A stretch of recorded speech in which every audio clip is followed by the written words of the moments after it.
makers. For today's MakerCraft, I'm going to demonstrate how to use regular craft felts and needle and thread to make Animal Crossing characters. These, of course, you can turn into hair clips or magnets or keychains or cat toys or anything else you want to make. Of course, you can make any other characters you want out of the craft felts, but I'm going to focus on the Animal Crossing characters because I think that they're cute and also that they're pretty recognizable. And if you're like me, you've been playing a lot of Animal Crossing lately and maybe staring at a video game screen a bit too much, crafts like these are a great way to take a break from playing games, have something productive to do with my hands, and still feel like I'm in the Animal Crossing spirit. I think it's especially great if you're a parent with young kids and your kids love the game but you don't want them staring at a screen all day. It's a great way to show your kids that you're interested in the things that they're interested in, but you don't want them to be playing a video game for 10 hours. If you don't have any felts on hand, that's okay. You can do basically the same craft by using colored paper and gluing it together. If you do want to buy the craft felts, I found these sheets at Walmart. You can also buy from the craft stores online and have them shipped to you. And if you are using the craft felt, you might want to buy fiber fill to give your felt characters a bit more depth. It's not necessary, but I'm going to show how to use that here. So I'm going to be demonstrating how to make Red the Fox in this video. I started with Isabelle, and as you can see, she's pretty detailed, a little complicated, has a lot of different pieces of felt I had to cut out and then layer together. Red only uses 3 colors, and there's only 2 layers of felt. It's a lot easier to work with. So if you're doing this for the first time, you probably don't have much experience sewing. I would definitely recommend using an easier character. In fact, if you wanted to, you could use a marker or something and draw some of the detailing right onto the felt.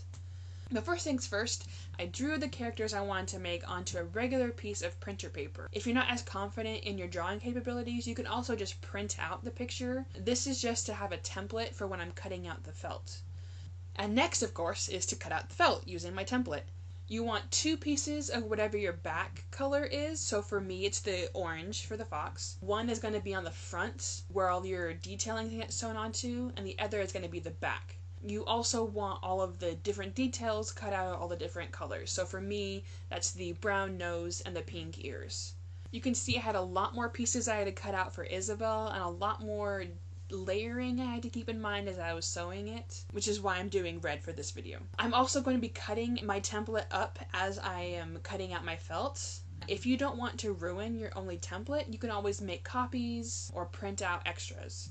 Also, just a note, I know Red's nose isn't a circle, it's more of a kind of spirally shape. I didn't want to cut out a spiral shape out of the felt. Sometimes those little tiny details are very difficult. Instead, I'm going to simulate that spiral using the thread when I sew it on, so I'll show you that when I get to that part. You'll also notice I'm not cutting out the black lines for the eyes. I'm actually going to just embroider those with black thread right onto the orange. So I'll show you how that works when I get to that also.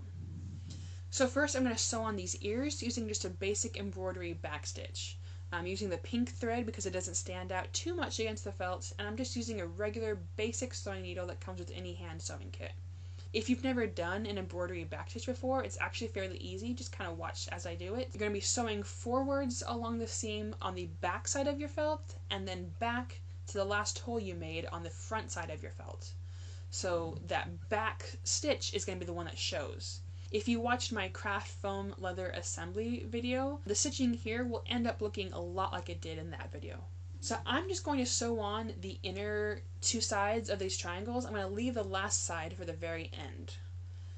The next thing to sew on is this brown nose. And I'm not going to use a back stitch for this. Instead, I'm just going to use a regular straight stitch, and I'm going to sew along the edge, coming up through the brown felt and then down through the orange felt.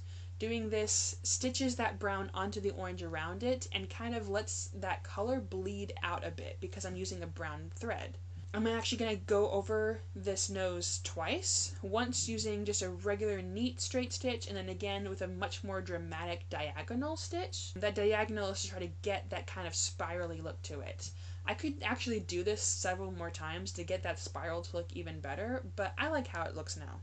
The last bit of detail is the eyes, which I said I'm going to embroider right on with the black thread. Now I should have marked where these eyes are going to be exactly, and I didn't, so again, it's not going to be absolutely perfect, but I'm not worried about being perfect. I will use my template as a bit of a guide though. I'm returning to the back stitch here. I'm going to carefully make sure my line is as straight as possible as I sew down from one side to the other.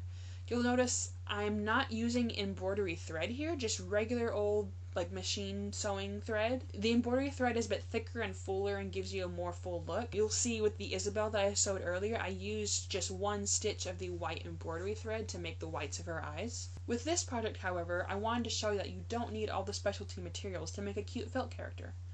So I sewed down on one side and then up the other to finish the basic outline of my eyes, and then I'm actually going to do a second pass to try to get that line to be a little thicker. I don't want the holes where my needle passed through the felt to stand out too much, so I'm going to stitch just slightly offset from where the holes were. There's going to end up being a bit more holes, but the thread will cover it all, and it'll make those lines look a bit more solid and full. Once the eyes are done, the only thing left to do is to sew this front piece onto my back piece. I'm doing that partly to hide all of the back side of the stitching, but also so I can fill this with the fiberfill. If you don't have any fiberfill and you don't mind that people see the back side of your stitching, you could actually be done right here. You can glue this onto a magnet or a hair clip or whatever. But I want to show you the back side anyways. So I'm going to line these two pieces up as best as I can. It's not going to be perfect, but any excess I can actually just trim off with my scissors afterwards. Starting right under the pink of one ear, I'm going to do the back stitch all the way from that corner down the side, across the bottom, and back up to the other ear, and then tying it off with a knot on the back of the felts once I get there.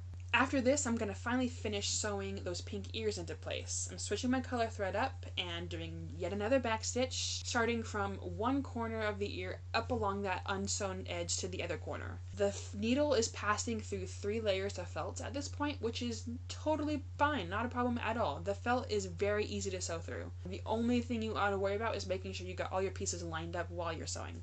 So you do that on one ear and then again on the other. The last bit to sew up is just the top here. I've gotten this started, but before I finish, I want to grab my fiberfill and stuff my project as best I can before I sew it up. For a piece this small, I don't need a ton of fiberfill. I'm going to stuff some into this ear here and some on the rest of it down to the bottom as far away from the seam as possible. Once I finish sewing this up, I can spread that fiberfill around a bit more.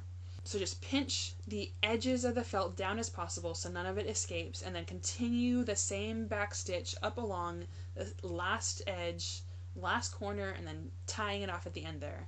Of course, after you've tied that last bit, you want to flip to this back and cut off all of the extra threads. And ta-da! Red is done. You can see the back on both Red and Isabel look pretty clean. If I wanted to, I could glue a magnet there or something. One of these does take about an hour or so to make, even with all the supplies right on hand. But it's a good way to use up a free afternoon or have something to do with your hands while you're watching TV or something like that. So that's it for today. Thank you all for watching. As always, if you have any crafts or projects that you've been working on, we'd be delighted to see them, so please let us know. And we've got some special MakerCraft videos planned for next week, so I can't wait to show you all what we have in store. Until then, everyone stay safe and keep making!